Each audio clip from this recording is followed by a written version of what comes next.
What is the most powerful trait we have? You need power, speed. Let your imagination do the rest. Undisputed, the Mexican Monster Pack out now.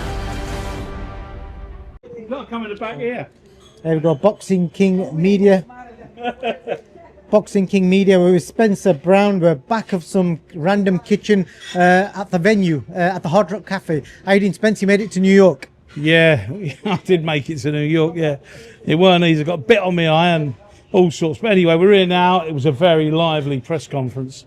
Crazy, in fact. Well, the thing I want to point out is I don't think Edgar Berlanga knows how hard as fuck Spencer Brown is. The way he's put, I don't think he knows he can scrap. So, I'm too old, but yeah, I can still. I think I can still put a few punches together. Yeah. I think someone needs to show him some of your white collar fights, because I couldn't believe he was offering you out, calling you. I think he called you a fat dick. He called me a fathead. But his girlfriend told me he's only got a little dick anyway, so it doesn't really matter, does it? And I actually said to him, he dressed like Michael Jackson, and he looked like Liberace. So that's a fucking right win double, isn't it? That Michael Jackson, Liberace, motherfucker.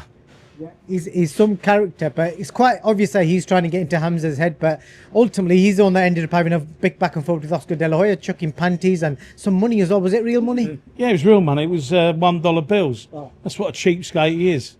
All his jewellery's fake. So that's what a mug he is. He's a mug. He was doing a lot of phone calls whilst he was on there. I think there was some rumours that maybe he must have known the fella, because he went, "Who is it?" So that was a bit embarrassing as well. It was.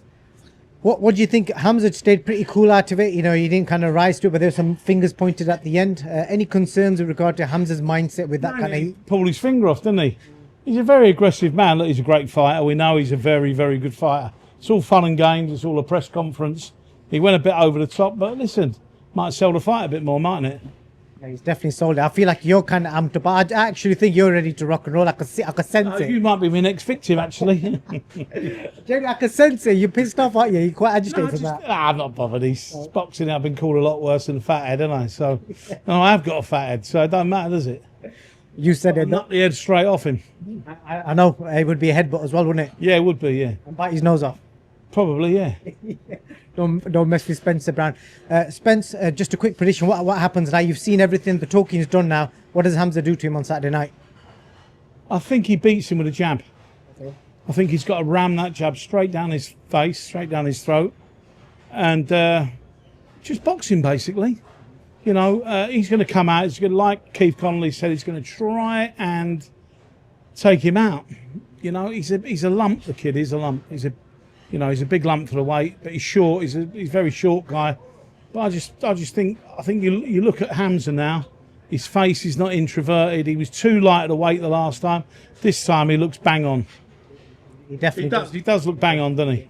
Done a good job. Yeah, he definitely has. But he should never have been. I mean, that weight just killed him, didn't it? He just looked anorexic, you know. But you know, whatever.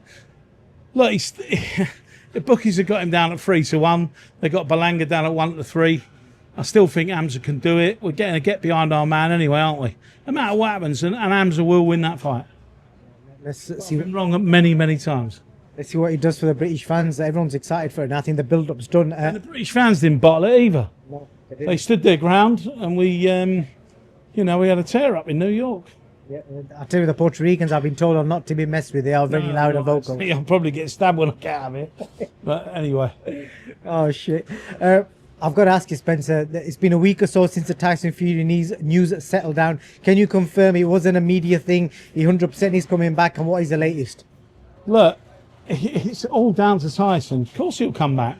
He's told you all he's going to come back. You know, but it's got to be the right deal. We know notoriously Tyson will hold on for the best deal, which he's entitled to. He's putting his face on the line, his head on the line, he's putting his faculties on the line. So the money's got to be right. Is there an offer from the IBA? Because I've read some reports that he's interested in making him fight for the IBA world title. There's been offers from all sorts of people. But obviously, with Turki Al-Sheikh, we've done some big stuff with him. He's always stuck to his word. He's pulled the money up, you know. So him and Tyson, you saw them speaking together. That's their business, you know. I was reading some of the criticism from that announcement last week. One of the big things is people are saying, why does he need a warm-up fight? A fighter of his caliber, why can't he just walk into a big fight? Because if you're out of the ring for a year, you need to shake it off. You need to get the ring rust off you. You know, ask boxers why they want a warm-up fight. Ask everybody. But he's done fights where he's not bothered having warm-up fights, so he does need a warm-up fight. That's it. We're going to keep it short. I feel like we're in like a movie set from the like the Goodfellas. Put the camera on them like that. All from the Goodfellas. Look at this. We're going to chop up and put in the fridge behind you. Yeah, I hope it's not me. Cheers. Thank you very much. The most powerful trait we have. You need power, speed. Let your imagination do the rest. Undisputed, the Mexican Monster Pack out now.